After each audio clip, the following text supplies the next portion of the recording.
जब बाजार क्रैश होता है ना, तो ऐसा लगता है जैसे सब कुछ बिखर गया, बिल्कुल अचानक, बिना किसी वार्निंग के। लेकिन क्या हो अगर इस पूरी उथल-पुथल के पीछे भी एक पैटर्न छुपा हो? जी हाँ, एक पैटर्न। और आज हम इसी पैटर्न का पर्दाफाश करने वाले हैं। और ये सवाल वाकई बहुत बड़ा है कि नहीं? सोचिए जरा, चाहे वो सदियों पहले का ट्यूलिप मेनिया हो या फिर हमारे अपने समय का .com बबल, हर फाइनेंशियल क्राइसिस अजीब तरह से एक जैसा ही लगता है। तो आखिर इसके पीछे का राज क्या है? ऐसा क्यों होता है? तो जवाब ये है कि ये कोई अचानक होने वाले हादसे हैं ही नहीं। असल में ये सभी एक खास 5 स्टेप वाले पैटर्न को फॉलो करते हैं। ये मॉडल दिया था जाने माने अर्थशास्त्री चार्ल्स पी किंडलबर्गर ने, और इस पूरी पड़ताल में हम इसी 5 स्टेप वाले पैटर्न को एक एक करके समझने वाले हैं। तो चलिए इस उथल-पुथल के पर्दे के पीछे झांकते हैं और देखते हैं कि कैसे हर बड़ी तेजी अपने अंदर ही अगली मंदी के बीज छिपाए रखती है। तो ये है वो पूरा रोड मैप, 5 स्टेप्स। शुरुआत होती है विस्थापन से, फिर आता है तेजी और उत्साह का दौर, और इसका अंत होता है वित्तीय संकट और घबराहट के साथ। हर एक स्टेप अगले स्टेप के लिए जमीन तैयार करता है। तो कहानी शुरू होती है एक अकेली चिंगारी से। चलिए देखते हैं कि ये छोटी सी चिंगारी कैसे एक बड़ी आग बन जाती है। तो पहला स्टेप है विस्थापन। ये एक तरह का भारी शॉक होता है, कोई ऐसी घटना जो बाजार के सारे समीकरण ही बदल देती है। जैसे मान लीजिए इंटरनेट जैसी कोई नई टेक्नोलॉजी आ गई, या कोई बड़ा पॉलिटिकल बदलाव हुआ, या कहीं सोने की खान मिल गई। बस यहीं से एक नए खेल की शुरुआत हो जाती है। इसे ऐसे समझिए जैसे किसी बहुत बड़ी शानदार पार्टी का इनविटेशन मिला हो। ये घटना सबका ध्यान अपनी ओर खींच लेती है। एक कहानी बनने लगती है कि भाई ये तो सब कुछ बदल कर रख देगा, और बस लोग एक्साइटेड होकर इस नए मौके की तरफ खींचे चले आते हैं। और अब पार्टी शुरू हो चुकी है। स्टेज 2, तेजी। जो लोग पहले आए थे उन्हें मोटा मुनाफा होता है। उन्हें देखकर और लोग भीड़ लगाने लगते हैं। बैंक भी सोचते हैं, वाह क्या मौका है, और वो आसानी से लोन बांटना शुरू कर देते हैं। इससे एसेट की कीमतें बस ऊपर और ऊपर जाती रहती हैं। और इस पूरी आग का ईंधन क्या है? क्रेडिट, यानी आसान कर्ज।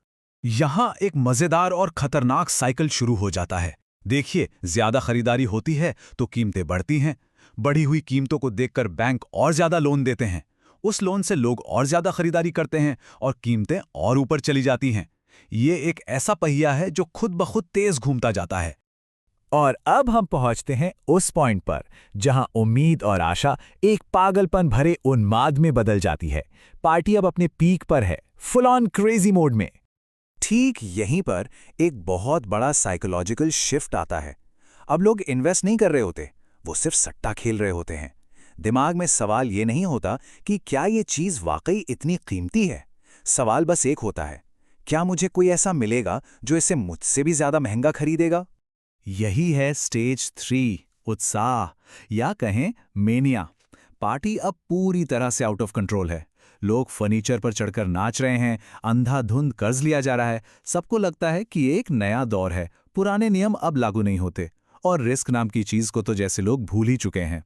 लेकिन हर पार्टी का अंत तो होता ही है, और अब हम उस मोड़ पर आ गए हैं जहां से कहानी का दर्दनाक हिस्सा शुरू होता है, गिरावट का।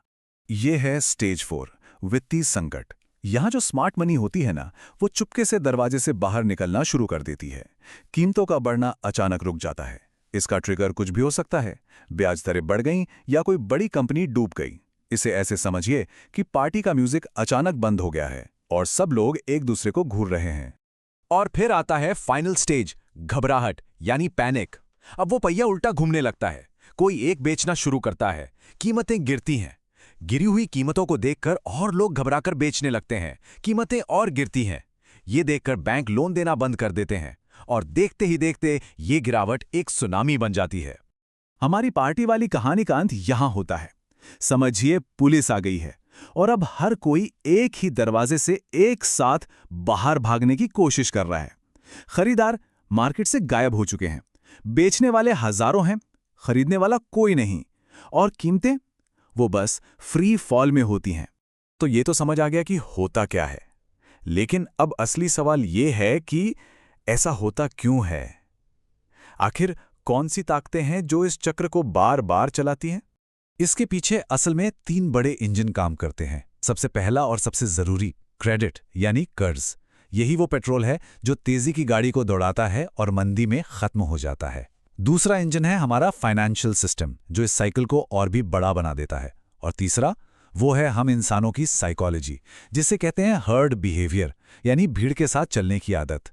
फोमो यानी मौका छूट न जाए, और नुकसान का डर, यही पूरी भीड़ को एक साथ भगाता है। हर बार हर बबल के दौरान एक कहानी जरूर सुनाई जाती है, दिस टाइम इज डिफरेंट, यानी इस बार सब कुछ अलग है। रेलवे सब कुछ बदल देगी, इंटरनेट मंदी खत्म कर देगा, घर की कीमतें कभी नहीं गिरेंगी, ऐसी बातें। लेकिन जैसा कि किंडलबर्गर ने हमें समझाया, कहानी हर बार नहीं हो सकती है, लेकिन उसके पीछे का ढांचा वो हमेशा वही रहता है।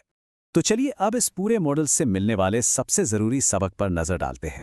तो सबसे बड़ा सबक ये है, ये संकट कोई हादसा नहीं है। ये सिस्टम में बाहर से नहीं आते, बल्कि सिस्टम के अंदर से ही पैदा होते हैं। ये कोई बग नहीं, बल्कि एक फीचर है। और यहीं पे एक बहुत गहरी बात सामने आती है, स्थिरता ही अस्थिरता को जन्म देती है।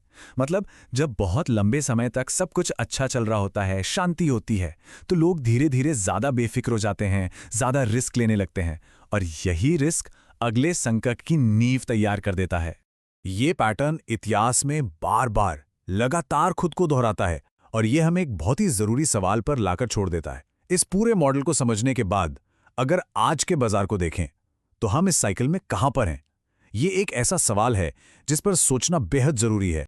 कभी सोचा है कि कैसे कोई घर या स्टॉक देखते ही देखते इतना महंगा हो जाता है कि लोग उसके पीछे पागल हो जाते हैं, और फिर अचानक सब कुछ ढह जाता है। आज हम चार्ल्स किंडलबर्गर के काम के जरिए इसी फाइनेंशियल पागलपन के असली इंजन को समझने वाले हैं, जो है क्रेडिट।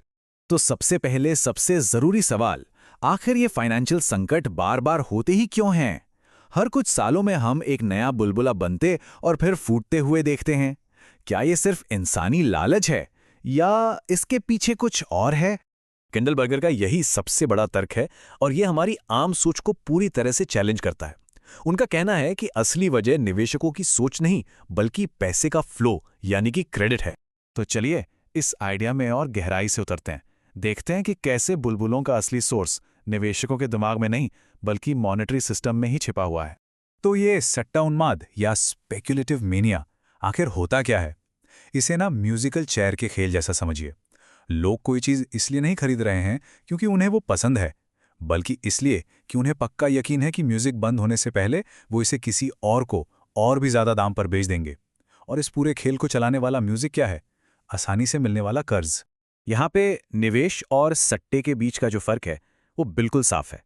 एक निवेशक किसी कंपनी के भविष्य के मुनाफे को देखता है, जबकि एक सट्टेबाज वो सिर्फ एक चीज देखता है, क्या कोई दूसरा इसके लिए मुझसे ज्यादा पैसे देने को तैयार होगा? जब बाजार में ये दूसरा सवाल हावी हो जाता है ना, तो समझिए बुलबुले की नींव रखी जा चुकी है। और बस यहीं से बुलबुले का असली इंजन चालू होता है, जिसे हम कहते हैं क्रेडिट एसेट फीडबैक लूप। ये एक ऐसा चक्र है जो खुद को ही और ताकत देता जाता है, और हर बड़े फाइनेंशियल बुलबुले के सेंटर में यही होता है। चलिए इस चक्र को स्टेप बाय स्टेप समझते हैं, जैसा स्लाइड पर दिखाया गया है। सबसे पहले किसी एसेट की कीमतें बढ़ती हैं, इससे उस एसेट की कोलैटरल वैल्यू, मतलब उसे गिरवी रखकर लोन लेने की कीमत बढ़ जाती है। अब इसी बढ़ी हुई कीमत पर बैंक और आसानी से और ज्यादा कर्ज देते हैं, और उस कर्ज के पैसे से क्या होता है? लोग और एसेट खरीदते हैं, जिससे कीमतें और ऊपर चली जाती हैं, और ये साइकिल घूमता रहता है, हर बार पहले से भी ज्यादा तेजी से। तो सवाल यह है कि ये एक्स्ट्रा क्रेडिट आ कहां से रहा है? इसके 3 मेन सोर्स होते हैं। पहला, बैंक अपने लोन देने के नियम ढीले कर देते हैं। दूसरा, फाइनेंशियल मार्केट में नए नए तरीके ईजाद होते हैं जिनसे और ज्यादा कर्ज बनाया जा सकता है। और तीसरा, अक्सर दूसरे देशों से आने वाला सस्ता पैसा इस आग में घी का काम करता है। अच्छा, एक बार जब ये क्रेडिट का इंजन फुल रफ्तार पकड़ लेता है, तब जाकर साइकोलॉजी अपना रोल निभाना शुरू करती है। याद रखिए, किंडलबर्गर के हिसाब से ये उत्साह या यूफोरिया शुरुआती चिंगारी नहीं है। ये बस उस आग पर पेट्रोल छिड़कने का काम करता है जो क्रेडिट ने पहले ही लगा दी है। जब बाजार पर उत्साह का नशा छा जाता है, तो ये संकेत बिल्कुल साफ दिखने लगते हैं। हर कोई कहने लगता है, अरे इस बार बात ही कुछ और है, पुराने नियम वो तो अब बेकार हो गए। पड़ोसी, दोस्त सब पैसा लगा रहे होते हैं, और मीडिया में रातों रात अमीर बनने की कहानियों की जैसे बाढ़ आ जाती है। हर बुलबुले के पीछे एक बड़ी लुभावनी कहानी होती है। कभी वो इंटरनेट जैसी कोई नई टेक्नोलॉजी होती है, तो कभी नए फाइनेंशियल नियम। ये कहानियां लोगों को यकीन दिला देती हैं कि इस बार जो कीमतें बढ़ रही हैं वो हमेशा बढ़ती ही रहेंगी। और इस यूफोरिया के माहौल में समझदारी कहीं पीछे छूट जाती है। भाई, जब हर कोई आसानी से पैसा बना रहा हो तो कौन मुश्किल सवाल पूछना चाहेगा? और यही वो वक्त होता है जब धोखाधड़ी और घोटाले पनपना शुरू हो जाते हैं, क्योंकि किसी का ध्यान ही नहीं होता। अब हम कहानी के उस मोड़ पर आ गए हैं जहां पार्टी खत्म होती है। लेवरेज यानी उधार का पैसा पूरे सिस्टम को ताश के पत्तों के घर जैसा नाजुक बना देता है और एक बड़ी गिरावट की गारंटी भी देता है। किंडलबर्गर इसे ओवर ट्रेडिंग कहते हैं, मतलब जब लोग अपने पैसे से ज्यादा उधार के पैसे पर दांव लगाते हैं। और यही वो चीज है जो बुलबुले को इतना खतरनाक बना देती है। ये स्लाइड लेवरेज की दो धारी तलवार को बहुत खूबसूरती से दिखाती है। देखिए, अगर आपने अपने $100 लगाए और कीमत 10% बढ़ी तो आपको 10% का रिटर्न मिला, सिंपल। लेकिन अगर आपने सिर्फ $10 अपने लगाए और $90 उधार लिए तो वही 10% की बढ़त आपको 100% का जबरदस्त रिटर्न देती है। लेकिन कहानी का दूसरा पहलू देखिए, अगर कीमत सिर्फ 10% गिरती है तो आपका पूरा पैसा खत्म, जीरो। यही लेवरेज गिरावट को इतना भयानक बना देता है। और फिर वही चक्र जो बुलबुले को आसमान पर ले गया था, अब उसे जमीन पर लाने के लिए उल्टी दिशा में घूमता है, और भी तेजी से। होता क्या है, क्रेडिट का फ्लो धीमा पड़ता है और कीमतों का बढ़ना रुक जाता है। अब गिरवी रखी एसेट की कीमत गिरने लगती है। ये देखकर बैंक घबरा जाते हैं और अपना पैसा वापस मांगते हैं। इससे लोगों को अपनी संपत्ति औने पौने दाम पर बेचनी पड़ती है और कीमतें गिरने का यह सिलसिला एक तूफान में बदल जाता है। तो इस पूरे विश्लेषण से हम क्या सीख सकते हैं? किंडलबर्गर हमें कुछ ऐसे सबक देते हैं जो आज भी उतने ही सच हैं जितने पहले थे। और यही सबसे अहम सबक है। सट्टेबाजी की चीज बदल जाती है। कभी ये ट्यूलिप के फूल होते हैं, कभी जमीन, कभी इंटरनेट स्टॉक, तो कभी कुछ और। लेकिन पैटर्न वो कभी नहीं बदलता। क्रेडिट का इंजन और इंसान का मनोविज्ञान ये हमेशा एक ही कहानी दोहराते हैं। तो इस पूरे विश्लेषण से हमें 4 मुख्य बातें याद रखनी है। पहली, बिना आसान क्रेडिट के कोई बड़ा बुलबुला बन ही नहीं सकता। दूसरी, बैंकिंग सिस्टम का स्वभाव ही ऐसा है कि वो अच्छे समय को और अच्छा और बुरे समय को और बुरा बना देता है। तीसरी, नए नए फाइनेंशियल इनोवेशन अक्सर सिस्टम को और ज्यादा नाजुक बना देते हैं। और सबसे जरूरी बात, ये संकट कुछ लालची लोगों की गलती नहीं है, ये हमारे फाइनेंशियल सिस्टम के डिजाइन का ही एक हिस्सा है। हम किंडलबर्गर की इस दमदार चेतावनी के साथ इस विश्लेषण को खत्म करते हैं। यह हमें याद दिलाता है कि जब बाजार में जश्न का माहौल सबसे ज्यादा हो, शायद तभी सबसे सावधान रहने की जरूरत होती है। तो अगली बार जब किसी भी चीज की कीमतें आसमान छूती दिखें तो सिर्फ एक सवाल पूछेगा, इस आग को ईंधन कहां से मिल रहा है? नमस्कार, आज हम फाइनेंस की दुनिया की एक ऐसी पहेली को समझने वाले हैं जिसका असर हम सब पर पड़ता है, फाइनेंशियल कंटेजन, या जिसे हम एक खतरनाक डोमिनो इफेक्ट भी कह सकते हैं। तो चलिए इस गुत्थी को सुलझाते हैं। कभी सोचा है कि दुनिया के किसी एक कोने में एक अकेले बैंक का फेल होना पूरी दुनिया में एक बहुत बड़ा आर्थिक संकट कैसे पैदा कर सकता है? सुनने में तो ये ऐसा लगता है जैसे किसी छोटे से झटके से सुनामी आ गई हो, लेकिन असल में ये होता कैसे है? इसका जवाब छिपा है एक शब्द में, फाइनेंशियल कंटेजियन। मतलब किसी एक संस्था, बाजार या देश से दूसरे में वित्तीय संकट का बहुत तेजी से फैलना। लेकिन यहां दिलचस्प बात यह है कि यह फैलाव सिर्फ असली यानी फाइनेंशियल कनेक्शन से ही नहीं होता, बल्कि डर और अविश्वास जैसे साइकोलॉजिकल कनेक्शन से भी होता है। तो चलिए कहानी की शुरुआत करते हैं पहले डोमिनो से। मतलब इसका सबसे बेसिक आइडिया क्या है? चार्ल्स पी किंडलबर्गर के काम को देखें तो फाइनेंशियल क्राइसिस शायद ही कभी किसी एक जगह तक सिमट कर रहते हैं। किंडलबर्गर का मेन पॉइंट ये था कि आज की दुनिया में फाइनेंशियल क्राइसिस कोई लोकल या नेशनल एक्सीडेंट नहीं होते। उन्होंने बताया कि घबराहट यानी पैनिक एक दूसरे से जुड़े हुए सिस्टम में बहुत तेजी से ट्रैवल करती है। ये कैपिटल के फ्लो, बैंकिंग, ट्रेड और यहां तक कि लोगों की उम्मीदों के जरिए एक देश से दूसरे देश तक पहुंच जाती है। तो फिर सवाल यह है कि आखिर ये घबराहट फैलती कैसे है? इसके रास्ते क्या हैं? चलिए आगे बढ़ते हैं और देखते हैं कि इसके फैलने के मुख्य चैनल्स कौन कौन से हैं। किंडलबर्गर ने संकट के फैलने के 5 मेन चैनल्स बताए हैं: banking linkages, capital flows, exchange rate की व्यवस्थाएं, ट्रेड में सिकुड़न और सबसे पावरफुल साइकोलॉजिकल कंटेजन। पहला और सबसे सीधा रास्ता है बैंकिंग लिंकेजेस। जो हमारा ग्लोबल बैंकिंग सिस्टम है वो इस संक्रमण को फैलाने वाला एक मेन मीडियम है। अब देखिए ये काम कैसे करता है। बैंक एक दूसरे को देशों की सीमाओं के पार भी कर्ज देते हैं। अब सोचिए, अगर एक देश में कोई बैंक डिफॉल्ट कर जाए तो दूसरे देशों के उन बैंकों को सीधा नुकसान होता है जिन्होंने उसे कर्ज दिया था। फिर क्या होता है, वो बैंक अपने देश में कर्ज देना कम कर देते हैं और क्रेडिट एकदम टाइट कर देते हैं। और बस इस तरह ये सिकुड़न शुरुआती झटके से कहीं ज्यादा दूर तक फैल जाती है। ये एक परफेक्ट चेन रिएक्शन है। अब बात करते हैं सबसे पावरफुल और शायद सबसे अमूर्त चैनल की, साइकोलॉजिकल कंटेजियन। यहां हम मशीनी कनेक्शन से हटकर इंसानी भावनाओं की बात कर रहे हैं। ये एक लाइन सब कुछ बयां कर देती है। डर पूंजी से ज्यादा तेजी से फैलता है। होता यह है कि जब इन्वेस्टर्स कहीं भी गिरावट देखते हैं तो वो हर जगह अपने रिस्क को दोबारा से आंकने लगते हैं। इससे आत्मविश्वास यानी कॉन्फिडेंस पूरी तरह से खत्म हो जाता है, भले ही दूसरे मार्केट्स पहले ठीक ठाक ही क्यों ना चल रहे हों। तो ये जो कंटेजन है ये 2 लेवल पर काम करता है। एक तरफ देश के अंदर एक बैंक का फेल होना दूसरे बैंकों पर दबाव डालता है, लेकिन दूसरी तरफ अंतर्राष्ट्रीय स्तर पर यह संकट देशों की सीमाओं को पार कर जाता है, जिससे दुनिया भर के इन्वेस्टर्स अपने पोर्टफोलियो बदलने लगते हैं और करेंसी और बॉन्ड मार्केट्स में उथल-पुथल मच जाती है। तो ये सब हमें आज के दौर में ले आता है, मॉडर्न सिस्टम्स और उनके साथ आने वाले मॉडर्न रिस्क्स। आज का जो हमारा इतना ज्यादा जुड़ा हुआ फाइनेंशियल सिस्टम है वो इतने अनोखे तरीके से वल्नरेबल यानी असुरक्षित क्यों है? जवाब बहुत सीधा सा है। जितनी ज्यादा कनेक्टिविटी उतनी ही तेजी से ट्रांसमिशन। यानी जो सिस्टम्स अच्छे समय में हमें एफिशिएंसी देते हैं वही संकट के समय में सिस्टम की कमजोरी को भी बढ़ाते हैं और संकट को बहुत तेजी से फैलाते हैं। और यहीं पर एक बहुत ही दिलचस्प आइडिया सामने आता है जिसे नॉन लीनियर एम्प्लीफिकेशन कहते हैं। आसान भाषा में इसका मतलब यह है कि फाइनेंस में एक छोटी सी चिंगारी अक्सर एक बहुत बड़े धमाके की वजह बन जाती है। एक छोटा सा शुरुआती झटका, जैसे कि ये छोटा सा शुरुआती नुकसान, पूरे सिस्टम में एक ऐसी दहशत फैला सकता है कि वो एक बहुत बड़े संकट में बदल जाए। लीवरेज यानी उधार का पैसा और घबराहट में संपत्तियों की औने पौने दामों में बिक्री इस छोटे से झटके को एक बड़ी तबाही में बदल सकती है।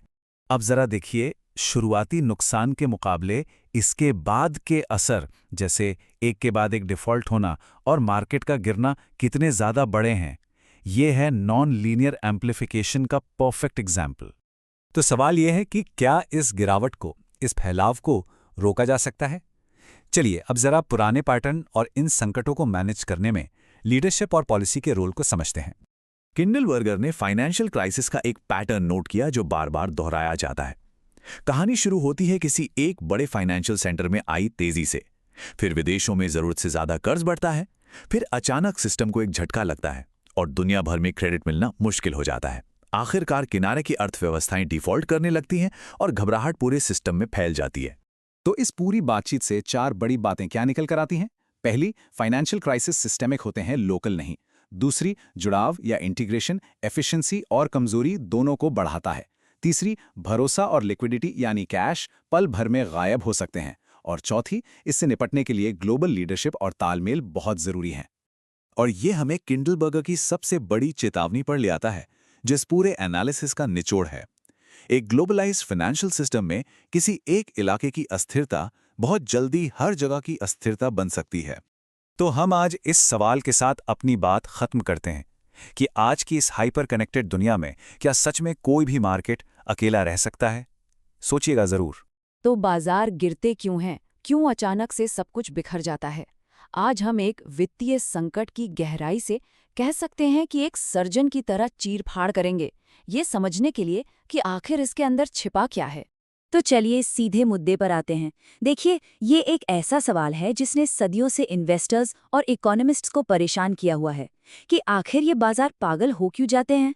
और इसका जवाब ढूंढने के लिए ना हमें इसे एक डॉक्टर की नज़र से देखना होगा। जैसे किसी बीमारी को समझने के लिए शरीर की बनावट को समझना पड़ता है, ठीक उसी तरह एक वित्तीय संकट को समझने के लिए हमें उसकी पूरी अनाटमी यानी उसकी बनावट का विश्लेषण करना होगा। तो चलिए सबसे पहले लक्षण से शुरू करते हैं, बाजार का बुखार। ये वो दौर होता है जब बाजार एकदम उत्साह से तप रहा होता है, कीमतें आसमान छू रही होती हैं, हर तरफ बस जश्न का माहौल होता है और ऐसा लगने लगता है कि अरे, पैसा बनाना तो दुनिया का सबसे आसान काम है। लेकिन ये सब तो सिर्फ बाहरी लक्षण हैं। ये एक बहुत गहरी, एक अंदरूनी बीमारी के संकेत हैं। तो अब सवाल ये उठता है कि वो बीमारी है क्या, इसकी असली जड़ क्या है। हमारी जांच हमें पहले पैथोजन या कह लें कि रोगाणु तक ले जाती है, और ये है धोखे का वायरस। देखिए, फाइनेंशियल बबल्स में धोखाधड़ी और धोखेबाजी की एक बहुत ही एक्टिव भूमिका होती है। और पता है, ये वायरस कई रूप ले सकता है। ये अकाउंटिंग में हेरफेर हो सकता है, जहां कंपनियां अपनी कमाई को बढ़ा चढ़ाकर दिखाती हैं, या फिर वो कुख्यात पॉन्जी स्कीम्स हो सकती हैं, इनसाइडर डीलिंग हो सकती है, और बाजार को जानबूझकर मैनिपुलेट करने जैसी चीजें भी। चलिए जरा पॉन्जी स्कीम को थोड़ा करीब से समझते हैं। ये बहुत ही सीधे साधे तरीके से काम करती है। सबसे पहले शुरुआती इन्वेस्टर्स को अविश्वसनीय रूप से ऊंचे रिटर्न का लालच दिया जाता है। फिर उन शुरुआती इन्वेस्टर्स को पेमेंट की जाती है नए इन्वेस्टर्स के पैसे से, और जब तक नए लोग पैसा लगाते रहते हैं तब तक ये सफलता का भ्रम बना रहता है। लेकिन जिस पल नया पैसा आना बंद होता है, पूरा का पूरा ढांचा ताश के पत्तों की तरह ढह जाता है। अब यहाँ एक बहुत ही दिलचस्प बात सामने आती है कि धोखाधड़ी ऐसे उत्साह से भरे माहौल में ही सबसे ज्यादा पनपती है। क्यों? क्योंकि जब हर कोई पैसा बना रहा होता है ना, तो शक करने वाले, सवाल पूछने वाले कम हो जाते हैं। लोग ज्यादा सोचते नहीं और बहुत आसानी से झांसे में आ जाते हैं। लेकिन देखिए, धोखाधड़ी कहानी का सिर्फ एक हिस्सा है। हमारा जो दूसरा पैथोजन है, वो शायद और भी ज्यादा खतरनाक है, क्योंकि वो हम सबके अंदर मौजूद है। और ये है मनोविज्ञान का संक्रमण, यानी इंसान का अपना व्यवहार ही बाजार में अस्थिरता का एक बहुत बड़ा कारण बन सकता है। तो यहाँ कुछ जाने पहचाने साइकोलॉजिकल पैटर्न हैं जो बाजार के इस पागलपन को और हवा देते हैं। पहला है झुंड वाला व्यवहार, यानी भीड़ चाल। फिर आता है हद से ज्यादा आत्मविश्वास, ये सोचना कि कुछ गलत हो ही नहीं सकता। और वो क्लासिक सोच कि इस बार तो कुछ अलग है। ये लाइन तो हर बबल की पहचान होती है। इस झुंड वाले व्यवहार को समझना बहुत जरूरी है। ये तब होता है जब लोग अपनी खुद की एनालिसिस करने के बजाय बस दूसरों के काम की नकल करते हैं। अरे, सब खरीद रहे हैं तो मैं भी खरीदूंगा। इससे एक ऐसा साइकिल बन जाता है जो खुद ब खुद बढ़ता जाता है और कीमतों को ऐसे लेवल पर पहुंचा देता है जिसका कोई लॉजिक ही नहीं होता। तो यहाँ पर एक बहुत जरूरी फर्क समझना होगा, निवेश और सट्टेबाजी के बीच का फर्क। देखिए, निवेश जो है वो कंपनी के फंडामेंटल्स और उसकी असल कीमत पर आधारित होता है, ये तर्कसंगत है। वहीं सट्टेबाजी इस उम्मीद पर टिकी होती है कि कोई और बाद में इसे ज्यादा कीमत पर खरीद लेगा। ये पूरी तरह से भावनात्मक है और हमारी साइकोलॉजी ही इन दोनों के बीच की लाइन को धुंधला कर देती है। अब हम उस पॉइंट पर आते हैं जहां से असली खतरा शुरू होता है। ये तब होता है जब ये दोनों रोगाणु, यानी धोखाधड़ी और तर्कहीन मनोविज्ञान, एक ही समय पर बाजार को अपनी चपेट में ले लेते हैं। ये एक विनाशकारी तूफान का फॉर्मूला है, धोखा प्लस मनोविज्ञान, और जब इसमें आसान कर्ज भी जुड़ जाए तो बस ये तीनों चीजें मिलकर एक दूसरे को बढ़ाती हैं और एक छोटे मोटे बबल को पूरे सिस्टम के लिए एक बड़े संकट में बदल देती हैं। और सुनिए, ये कोई नई कहानी नहीं है। ये पैटर्न इतिहास में बार बार दोहराया गया है। 1630 के दशक के ट्यूलिप मेनिया से लेकर 2008 के मैडॉफ घोटाले तक धोखे और मनोविज्ञान का ये जानलेवा कॉम्बिनेशन हमेशा से मौजूद रहा है। ये टेबल सब कुछ बहुत अच्छे से समझाती है। जरा देखिए कि कैसे हर एक चीज का एक खास विनाशकारी असर होता है। जैसे झुंड वाला व्यवहार तेजी को तो बढ़ाता ही है, लेकिन जब घबराहट फैलती है तो उसे भी तेज कर देता है। धोखाधड़ी बबल को फुलाती है और फिर उसके गिरने की रफ्तार को भी बढ़ा देती है। ये एक तरह का दुष्चक्र है। तो इस पूरे विश्लेषण के बाद हम इसके निदान और रोकथाम के बारे में क्या कह सकते हैं? क्या भविष्य में ऐसे संकटों को रोकने के लिए कोई इलाज है? देखिए, जो मुख्य बातें हैं वो बिल्कुल साफ हैं। संकट सिर्फ आर्थिक वजहों से नहीं आते, बल्कि उन्हें इंसानी व्यवहार चलाता है। जब बाजारों में जरूरत से ज्यादा उत्साह होता है तो धोखाधड़ी के लिए एक बढ़िया माहौल तैयार हो जाता है, और जब घबराहट फैलती है तो सबसे पहले भरोसा टूटता है और उसे वापस हासिल करने में ही सबसे ज्यादा वक्त लगता है। तो फिर इलाज क्या है? देखिए, कोई एक जादुई गोली तो है नहीं, लेकिन एक प्लान जरूर हो सकता है।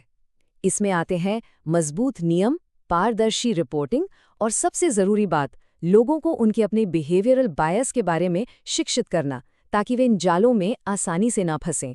और यही इस पूरे विश्लेषण का निचोड़ है। संकट सिर्फ नंबरों और चार्ट्स की गड़बड़ी नहीं है, ये सामाजिक घटनाएं हैं जिन्हें इंसानी भावनाएं जैसे लालच, डर और धोखा और भी ज्यादा बढ़ा देती हैं। तो अंत में एक सवाल, अब जब हमने एक संकट की पूरी एनाटमी समझ ली है, जब हम इसके कारणों को जानते हैं, तो क्या इसका ये मतलब है कि हम अगले संकट से सुरक्षित हैं? ये एक ऐसा सवाल है जिस पर हम सभी को सोचने की जरूरत है। नमस्कार।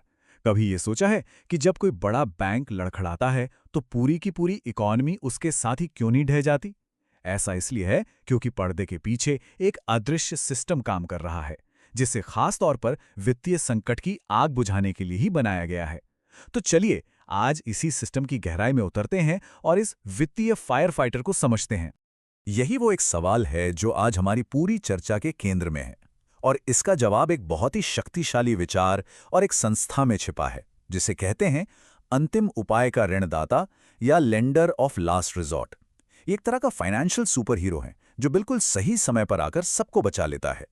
देखिए, कोई भी वित्तीय संकट जो होता है ना, वो एक छोटी सी चिंगारी से ही शुरू होता है। हो सकता है कोई अफवाह हो, कोई खराब इन्वेस्टमेंट हो या कुछ और, लेकिन अगर इसे फौरन नहीं रोका गया तो ये घबराहट की आग जंगल की आग की तरफ फैल सकती है। ये सब कुछ एक डोमिनो इफेक्ट की तरह काम करता है। मान लीजिए एक बैंक को कोई मुश्किल हुई, लोग घबराकर अपना पैसा निकालने के लिए दौड़ पड़ते हैं।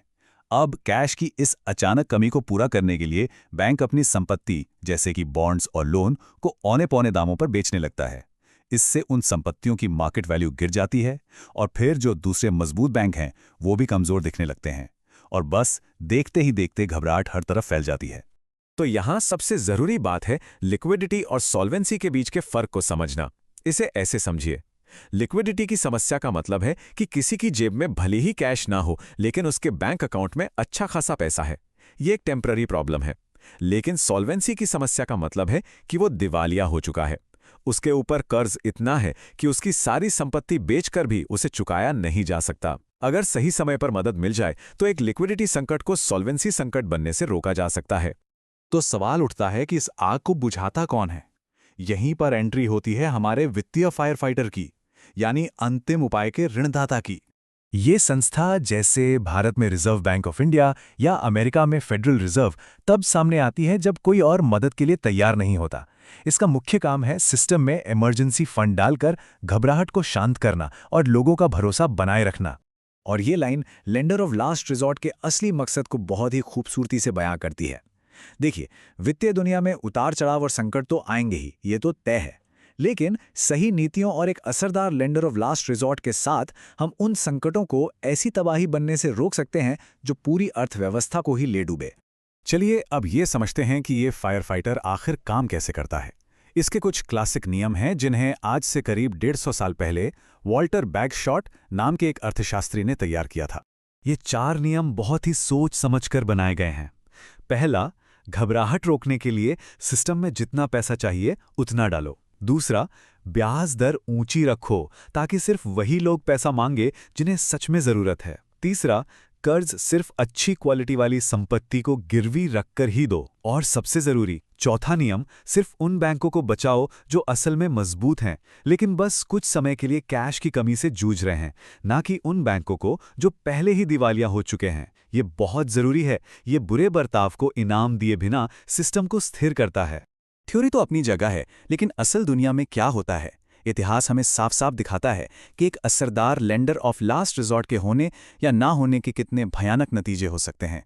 इस टाइमलाइन पर जरा एक नज़र डालते हैं। 1907 में सरकार के कुछ करने से पहले फाइनेंसर जेपी मॉर्गन ने खुद एक private lender of last resort की तरह काम किया और शायद अमेरिकी अर्थव्यवस्था को बचा लिया। लेकिन 1930s के दशक में अमेरिकी फेडरल रिजर्व ने ऐसा करने से मना कर दिया, जिससे महामंदी और भी ज़्यादा भयानक हो गई। और हाल ही में 2008 में दुनिया भर के सेंट्रल बैंकों ने मिलकर काम किया और एक और महामंदी को टाल दिया। ये दिखाता है कि हमने इतिहास से कुछ सबक तो ज़रूर सीखे हैं। ये तुलना तो सब कुछ साफ कर देती है 1930 के दशक में कोई एक्शन नहीं लिया गया और नतीजा हुआ एक विनाशकारी वैश्विक मंदी।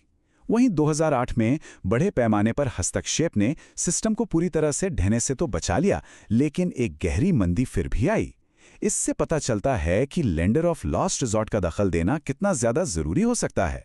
आज की दुनिया पहले से कहीं ज्यादा आपस में जुड़ी हुई है। अब कोई भी समस्या सिर्फ एक देश तक सीमित नहीं रहती, बल्कि पलक झपकते ही पूरी दुनिया में फैल जाती है।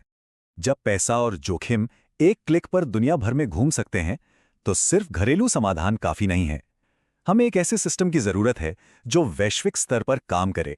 इसके लिए अंतर्राष्ट्रीय मुद्रा कोष यानी IMF जैसी संस्थाएं हैं जो एक तरह से international lender of last resort की भूमिका निभाती हैं। ये टेबल घरेलू और अंतर्राष्ट्रीय लेंडर ऑफ लास्ट रिजॉर्ट के बीच के फर्क को अच्छे से समझाती है। घरेलू LLR जैसे कि हमारा RBI अपने देश के बैंकों पर ध्यान देता है, जबकि अंतर्राष्ट्रीय LLR जैसे कि IMF पूरे ग्लोबल सिस्टम को स्थिर करने के लिए देशों को कर्ज देता है। दोनों के अपने अपने जोखिम हैं, जिनमें से एक बहुत बड़ा जोखिम है मॉरल हैजर्ड, जिस पर हम अभी बात करेंगे। और यहीं पर इस पूरे सिस्टम की सबसे बड़ी चुनौती और आलोचना सामने आती है, मॉरल हैजार्ड। अगर बैंकों और संस्थानों को ये पता हो कि जब भी वो मुसीबत में पड़ेंगे उन्हें बचाने के लिए कोई ना कोई आ ही जाएगा, तो क्या ये उन्हें और भी ज्यादा जोखिम भरे दाव लगाने के लिए उकसाएगा नहीं? आखिरकार अगर नुकसान चुकाने वाला कोई और हो तो जुआ खेलने में डर कैसा? ये एक बहुत ही नाजुक संतुलन है। और हम इसी सवाल के साथ आज की चर्चा को समाप्त करते हैं। ये वित्तीय संकट के मैनेजमेंट में सबसे बड़ी दुविधा है। सिस्टम को बचाने और भविष्य में गैर जिम्मेदाराना बर्ताव को बढ़ावा देने के बीच सही संतुलन कैसे बनाया जाए, ये सिर्फ अर्थशास्त्रियों के लिए एक सवाल नहीं है। इसका जवाब हम सभी पर असर डालता है, हमारी नौकरियों से लेकर हमारी बचत तक। ये सोचने के लिए एक बहुत ही अहम सवाल है।